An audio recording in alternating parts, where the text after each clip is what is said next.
let's talk about Totally Not Mark.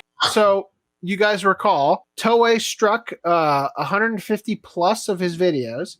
Yep. And then it seemed like he backed down like a bitch. Turns out, behind the scenes, some shit was going on. So YouTube reached out to him on Discord, and they asked if they could get in a call with him, where they immediately apologized for not escalating this issue sooner. And apparently, go man. Long story short, the new YouTube rule that's been implemented because of this allows for flexibility among international copyright laws, where a video may be taken down in one country but left up in another, freeing creators from worrying about outright bans or takedowns of videos.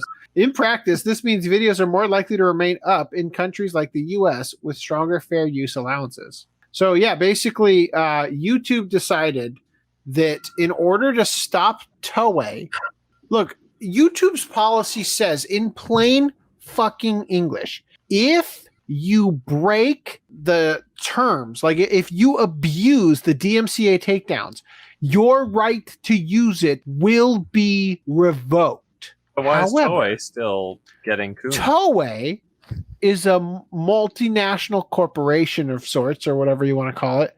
So they have all this, like, oh no, YouTube says we can't use the DMCA takedown. And they'll be like, sue YouTube, right? Like that would just be the next step. So YouTube isn't taking away their ability to use these different tools. But what they have done is they've decided, well, we're going to lose all of our, goodwill, the remaining ounce of it that we have with our user base. So maybe let's just let you, what if we just hide this from Toei, right? What if we let you, we didn't say you should do it, but there's a feature you could exploit where you could just like block this in Japan so Toei can't see that shit. That's effectively what they've done, right? Now, Japan has already come up with a solution to this, where they are, I don't have an article for this one, but there is a video from, what was the name of the channel? It's a Pokemon. Swade? Yeah. So basically, Shogakukan has found out that they can basically slap you, like a strategic lawsuit against public participation. Basically, they go around YouTube and they send you, they go to Japanese courts and sue you for your content, right?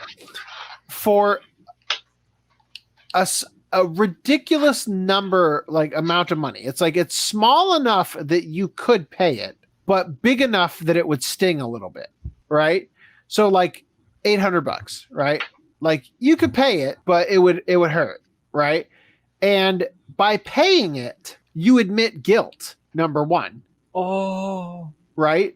Because you're basically acquiescing to their demands. But by not paying it, it puts you in a position where they can escalate the situation to a strike, right? And if you've got lots and lots of content, like this individual does, it can result in channel termination. And that's what he's saying here, is that it's very seemingly like he's going to lose his channel. So the thing is, they sent the legal notice. It's entirely in Japanese, right? So it is literally a strategic lawsuit against public participation, because it is forcing you to expel resources. They're charging you not just for the damages, which they have come up with as it's like 0.02 yen, and their legal fees, right?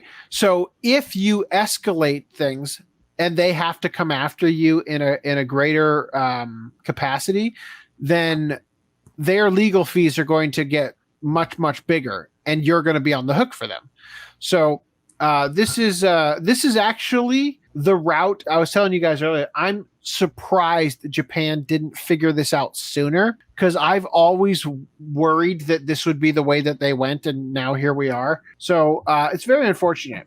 And YouTube has not given geo-blocking to everybody yet. Hopefully that's on the horizon, because I can't wait to block Japan from all my content. That'd be so fucking fantastic.